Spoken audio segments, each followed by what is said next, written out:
안녕하세요. 오늘은 그 얼굴이 해같이 빛나며 옷이 빛과 같이 희어졌더라 라는 제목으로 말씀을 드려보고자 합니다.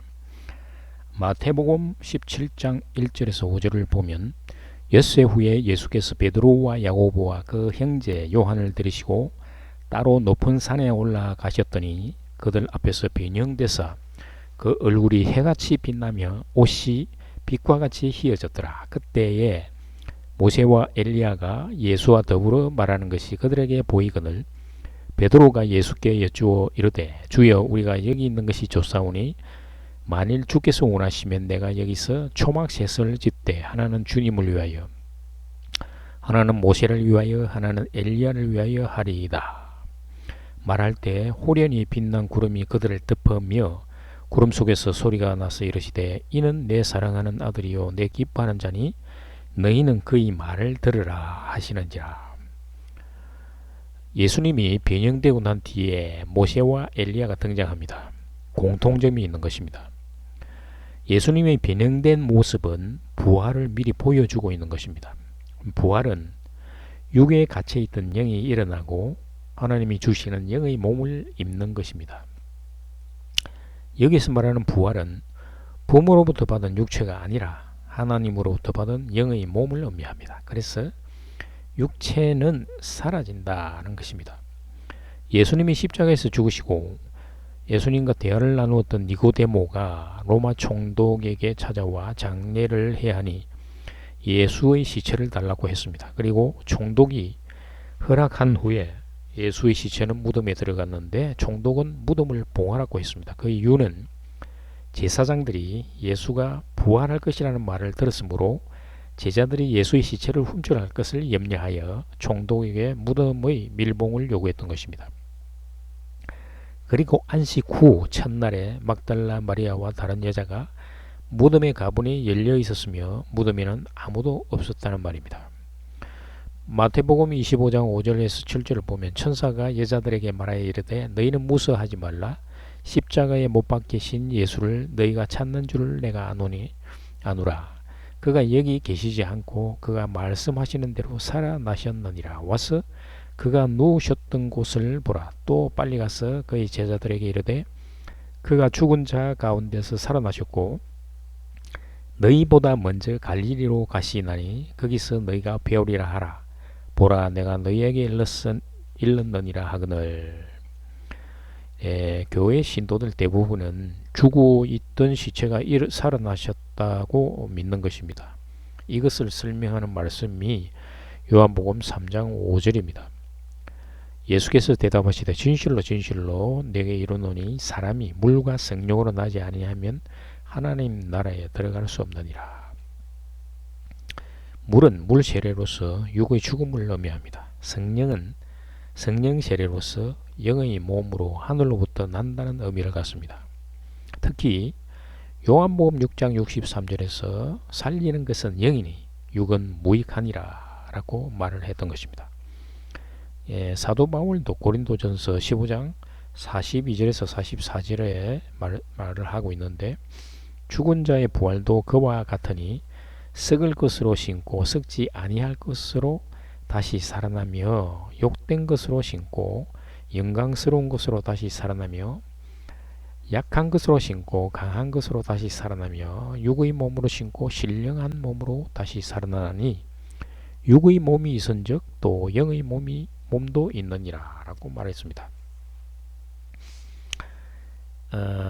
엔 아프타르시아는 영생 안에서 에게이 레타이는 일어난다는 말입니다. 영원한 생명 안에서 영이 일어난다는 것입니다.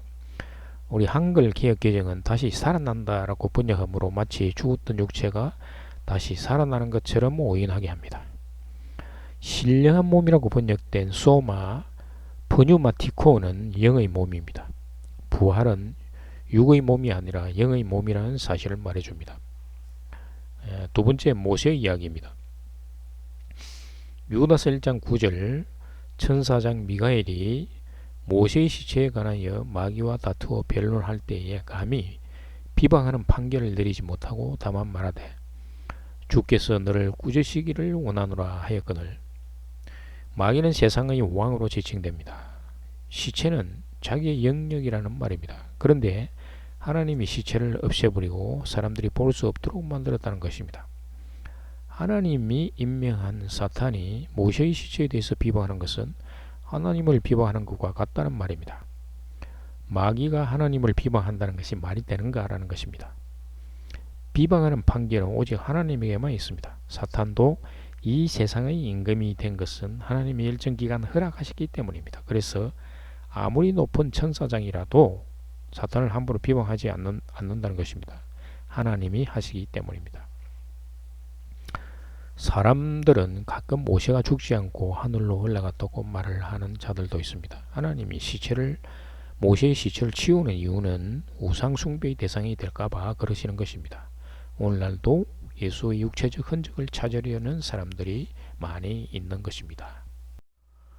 세 번째는 엘리야의 이야기가 되겠습니다. 열왕기하 2장 11절에서 15절을 보면 두 사람이 길을 가며 말하더니 불수레와 불말들이 두 사람을 갈라놓고 엘리야가 회오리 바람으로 하늘로 올라가더라. 엘리사가 보고 소리 지르되 내 아버지여 내 아버지여 이스라엘의 병거와 그 마병이여 하더니 다시 보이지 아니하는지라. 이에 엘리사가 자기 옷을 잡아 둘로 찢고 엘리야의 몸에서 떨어진 겉옷을 주워 가지고 돌아와 요단 언덕에 서서 엘리야의 몸에서 떨어진 그 겉옷을 가지고 물을 치매 이르되 엘리야의 하나님 여호와는 어디 계시나이까 하고 그도 물을 치매 물이 이리저리 갈라지고 엘리사가 걷느니라. 맞은편 여리고에 있는 선지자의 제자들이 그를 보며 말하기를 엘리야의 성령이 하시는 역사가 엘리사 위에 머물렀다 하고 가서 그에게 나아가 땅에 엎드려 그에게 경배하고 불수리와 불말들이 두 사람을 갈라놓고 엘리야가 회오리 바람으로 하늘로 올라가더라. 이것도 다시 번역을 하면은 불수레를 끄는 불말이 두 사람을 갈라놓고 엘리야는 회오리 바람에 의해 하늘 안으로 들어가더라. 이 하늘로 번역된 샤마임은 천국, 헬라어로는 해 바실리아스톤 우라논이라는 그 천국을 의미합니다. 즉 심령 속의 하나님 나라입니다. 이 모습은 부활하신 예수 그리스도와 제자들에 대한 모형을 보여주는 것입니다. 불수리와 불말은 성령을 상징하는 것입니다. 제자들은 성령 세례를 받지 않았으므로 여전히 육체에 머물고 있는 모습입니다. 엘리야의 몸에서 떨어진 겉옷은 죽어야 할 육의 몸이며 변화된 엘리야의 몸은 영의 몸을 예표합니다. 엘리야의 제자인 엘리사도 자기의 옷을 둘로 찢었습니다.